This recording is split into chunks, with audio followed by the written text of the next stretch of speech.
مشہور شعر کا ایک مصرع ہے، اکثر و بیشتر آپ نے سنا ہوگا، تیری بربادیوں کے مشورے ہیں آسمانوں میں۔ اس ٹاپک پر آپ سے کچھ دیر گفتگو کروں گا۔ Rampur Saddam Hussein. قومی اور عالمی حالات پر بحث و مباحثہ، حکمرانوں اور رہنماؤں کے طویل خطبات، میڈیا کا جانبدارانہ رویہ، اکابرین و اسلاف کی محنت اور کوشش، قربانیاں سب ہمارے سامنے موجود ہیں۔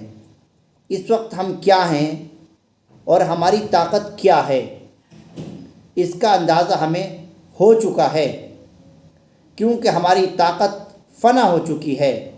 باطل طاقتیں ہمارے اوپر حاوی ہو گئی ہیں، جس کی وجہ سے ہمارے دینی اور شرعی امور میں اس قدر دخل اندازی ہو رہی ہے کہ ہم نہتے اور مجبور ہو گئے ہیں، مگر ہم کچھ کر نہیں پا رہے ہیں۔ ہم خدائی نصرت، ابابیلوں اور فرشتوں کی ٹولیوں کے اترنے کا انتظار ضرور کر رہے ہیں۔ اب صہیونی اور باطل طاقتوں سے مقابلہ آرائی کا وقت آ چکا ہے۔ پھر بھی ہم تماشبین بن کر اللہ پر بھروسہ کیے بیٹھے ہیں۔ اس وقت ہمارا حال یہ ہے کہ ہم عبادت و ریاضت، صدقات و خیرات، یتیم و مساکین کے حقوق پر، پڑوسی اور رشتہ داروں کے ساتھ حسن سلوک اور بیماروں کی عیادت کو بھول کر فضول اور لغو باتوں میں ملوث ہیں، اور انہی باتوں کو ہم فوقیت دے رہے ہیں۔ رحمان کی تسبیح زبان سے ادا نہیں کر رہے ہیں، شیطانی جال میں ذہن کو بچھائے ہوئے ہیں۔ ہم اپنے مال سے زکوٰۃ نکالنا تو بھول گئے ہیں، کیونکہ مال پر گھمنڈ ہے، یہ ہمارا ہی مال ہے، ہم نے اپنی ہوشیاری اور دانش مندی سے اس کو حاصل کیا ہے، ہم ہی اس کے مالک ہیں، یہ ہمارا ہی ہے، ہم اس پر قادر بھی ہیں۔ اس وقت دین، گھر کی کھیتی، مساجد ذاتی ملکیت اور قبرستان کی املاک کو ختم کر کے ہم ہر چیز میں مقابلہ آرائی کرنے کو تیار ہیں اور کر بھی رہے ہیں۔ اس کی مثالیں شب و روز ہمارے سامنے دکھائی دے رہی ہیں، اور ہماری عبادت گاہوں کو مسمار کیا جا رہا ہے، ہماری نظروں کے سامنے کیا جا رہا ہے، مگر ہم خاموش ہیں۔ عام راستوں پر قبضہ کر کے ہم اپنے کو بااثر سمجھے بیٹھے ہیں۔ شیطانیت اور منحوسیت کا عالم یہ ہے کہ الصلاۃ خیر من النوم اور حی علی الفلاح کی آوازیں ہمارے کانوں میں گونجنے کے باوجود بھی ہم نماز سے غافل ہیں۔ چین و فلسطین، لندن اور امریکہ سے ہم مقابلہ کرنے کا ارادہ رکھتے ہیں، اور اپنے ملک میں ہم خاموش بیٹھے ہیں، جیسا کہ ہم کچھ جانتے ہی نہیں ہیں۔ اب ہم بھول چکے ہیں کہ یہ ملک جس میں ہم رہتے ہیں، بستے ہیں، کھاتے ہیں، پیتے ہیں اور تجارت کرتے ہیں، یہ ہمارا ہی ملک ہندوستان ہے، جس کو ہمارے اکابرین نے اپنی جانوں کا نذرانہ پیش کر کے اس کو آزاد کرایا تھا۔ یہ وہی ملک ہے جہاں علماء نے اپنے سینوں کو انگریزوں کے گولے باری کا استقبال کر کے چھلنی کرایا اور جام شہادت نوش کیا تھا۔ آج یہ ملک بدترین حالات سے دوچار ہے۔ اس کے اینٹ، پتھر، عبادت گاہیں اپنے اسلاف کی قربانیوں کو چیخ چیخ کر پکار رہی ہیں کہ ہے کوئی محمد علی جوہر جیسا جرأت مند اسلام، ہندوستان اور پورے ملک مشرق کی خدمت کے لیے اپنی زندگی وقف کرنے والا؟ کیا ہے کوئی دیش کے لیے مر مٹنے والا؟ شہید بھگت سنگھ جیسی قربانیاں پیش کر کے انگریزوں کو سوچنے پر مجبور کرنے والا، آزادی کے ان سرفروں کے روم روم میں آزاد ہندوستان کا جو خواب بس گیا ہے، اس کو بندوق کی گولیوں اور پھانسی کے پھندوں سے روکا نہیں جا سکتا۔ کیا ہے کوئی اس ملک کی عبادت گاہوں کے تقدس کو پامال کرنے اور بچانے والا؟ مولانا حسین احمد مدنی۔ کیا ہے کوئی اودھ کی آن بان شان بیگم حضرت مہر کی قربانیوں کو زندہ و تابندہ رکھنے والا؟ کیا ہے کوئی گاندھی جی کی طرح تحریک عدم تعاون چلانے والا؟ کیا ہے کوئی پھانسی کے پھندے پر سب سے پہلے چڑھنے والا اشفاق اللہ خان جیسا ہندوستانی مرد مجاہد جس نے عوام کے دلوں میں اپنے لیے جگہ بنا کر ان میں روح پھونک دی اور تخت دار پر چڑھ بھی گیا۔ آج یہ ارض و سما، آفتاب و مہتاب، موسم سب ہم سے ناراض ہیں۔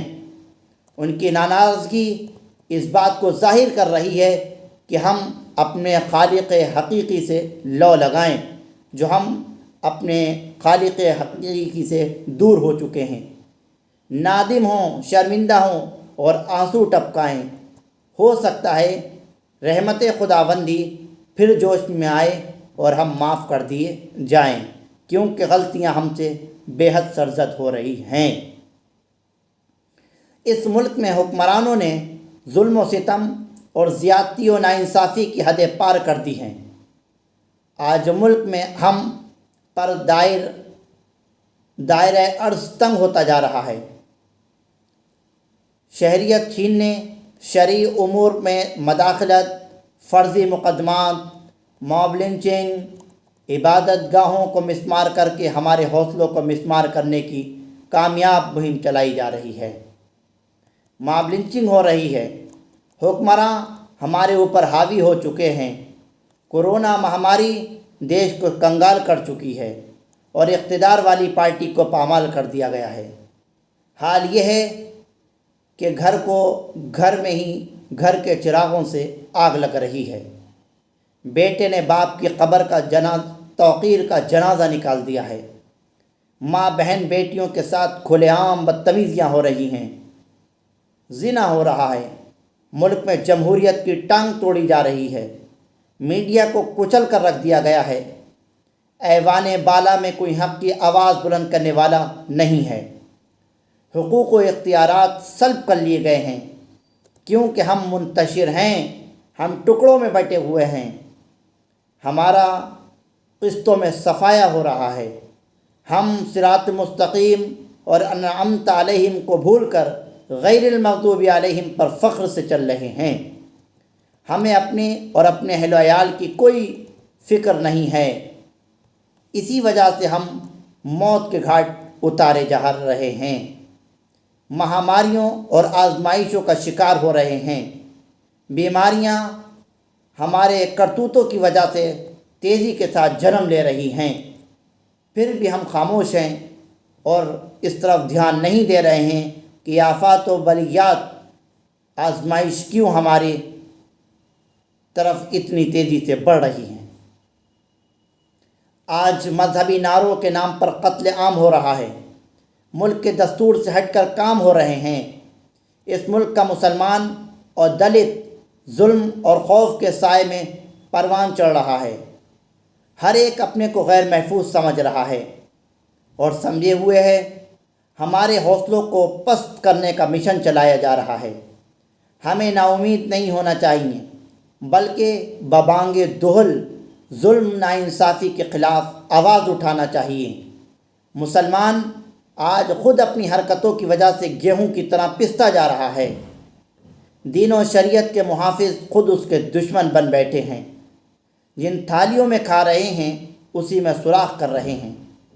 آج سیدنا فاطمہ کے دوپٹے کو ہماری خواتین روندنے اور بازاروں کی زینت بنانے میں لگی ہوئی ہیں۔ ہمارے مسلمان فلسطینی بھائیوں کے لیے بہت کچھ کر سکتے تھے، مگر اپنی انا، منصب، سیکیورٹی، تحفظ، ذاتی مفادات کی خاطر خاموش رہے اور محض مذمتی قراردادیں اور اف اللہ ہائے اللہ سے آگے نہیں بڑھ سکے۔ لیکن مجاہدوں نے اپنے خون کا نذرانہ پیش کر کے غزوں کے اندر امت کی لاج رکھی ہے۔ 11 دن میں اسرائیل حماس کے درمیان جنگ کا خاتمہ ہوا ہے۔ اللہ تعالیٰ نے قضیہ فلسطین جو پس پشت چلا گیا تھا، اس جنگ کے نتیجے میں اس کو دوبارہ سے ابھارا ہے۔ عالمی سطح پر فلسطین کے حمایتی ممالک میں اضافہ ہوا اور ایک قابل لحاظ طاقت تسلیم کر لیا گیا، جو فخر کی بات ہے۔ جب جب ملک میں دنگے اور فساد ہوتے ہیں، برسر اقتدار طاقتوں کو اس کا فائدہ حاصل ہوتا ہے۔ اقتدار میں سرکار نابینا ہو گئی ہے۔ لاشوں پر سیاست کرنا اس کی عادت میں شمار ہو چکا ہے۔ گودھرا، مظفر نگر، ہریانہ، پلوامہ، جہاں جہاں جب لوگ مر جاتے ہیں تو سرکار کو فائدے ہوتے ہیں۔ دیش کے عوام مر رہے ہیں، سرکار اپنی کامیابیاں گنوا کر جشن منا رہی ہے۔ انسان اور انسانیت کی قیمت ختم ہو چکی ہے۔ گائے بیل کو انسان کا مقام حاصل ہو چکا ہے۔ اسی وجہ سے گو موتر شفا یابی کا ذریعہ ثابت ہونے لگا ہے۔ کورونا شروع ہو چکا ہے۔ ہم کورونا کال میں جو کچھ ہوئے اور جو کچھ ہمارے ساتھ ہوا ان سب کو بھول چکے ہیں، کیونکہ ہم آکسیجن کے لیے بھٹکتے اور دھکے کھاتے پھر رہے تھے۔ ہمارے ہی لوگوں کی لاشیں ندیوں میں بہتی ملی ہیں، ایمبولینس میں رکھی ہمارے ہی لوگوں کی لاشوں کو کتوں نے نوچا ہے اور ان کو کھا لیا ہے۔ ایک بار پھر ضرورت ہے انقلاب کی شمع ہندوستان والوں کے دلوں میں جلا دی جائے، ان کو بیدار کیا جائے۔ ہمیں اپنی لازوال تحریک سے ملک میں اپنا پرچم بلند کرنے کی اشد ضرورت ہے، ورنہ ہم پھر یوں ہی مارے ڈھکیالے پھرتے پھریں گے اور مارے جاتے رہیں گے۔ کورونا اور لاک ڈاؤن کے سنگین ایام نے ہمیں بہت کچھ سکھایا ہے۔ اگر ہم اب بھی نہیں سدھریں گے تو پھر کوئی ہمارا نام لیوا بھی نہیں ہوگا۔ جس مٹی سے پیدا کیے گئے ہیں اس کا کچھ حق ہمارے اوپر ہے، اس کو ہم ادا کرنے کی کوشش کریں اور خالق کی طرف لو لگائیں۔ اپنے ماضی کے کارناموں اور حرکتوں پر کچھ دیر ہی صحیح شرمندہ ہوں اور اس کے حضور معافی تلاشی کریں۔ یقیناً غفور الرحیم ہے، اس کو اپنے بندوں کو پر رحم بھی آئے گا، اور وہ دن دور نہیں جب بلائیں، آفات، بیماریاں، مصیبتیں ہمارے بیچ سے دور ہوتی جائیں گی۔ اس کے لیے ہمارے لیے ضروری ہے کہ ہم ان طرف بھی توجہ دیں۔ آج ہمارا جسم زندہ ہے مگر ہمارا ضمیر مردہ ہو چکا ہے۔ ظاہر میں ہم زندہ ہیں مگر اندرونی طور پر روح ہماری پرواز کر چکی ہے۔ وسائل موجود ہیں مگر قوت نہیں ہے کہ ان کا استعمال کر سکیں۔ ہمیں افسوس ہے کہ ہم غلطیاں کر رہے ہیں۔ سابقہ مقدس ماہ میں اسی طرح عبادت نہیں کر سکے جیسا کہ حکم دیا گیا تھا، کیونکہ اللہ پر کم اور بندوں پر زیادہ ہمیں بھروسہ ہے۔ خدا کا خوف کم اور سرکار و انتظامیہ کے خوف نے ہماری جانیں نکال دی ہیں اور ہمیں پریشان کر دیا ہے۔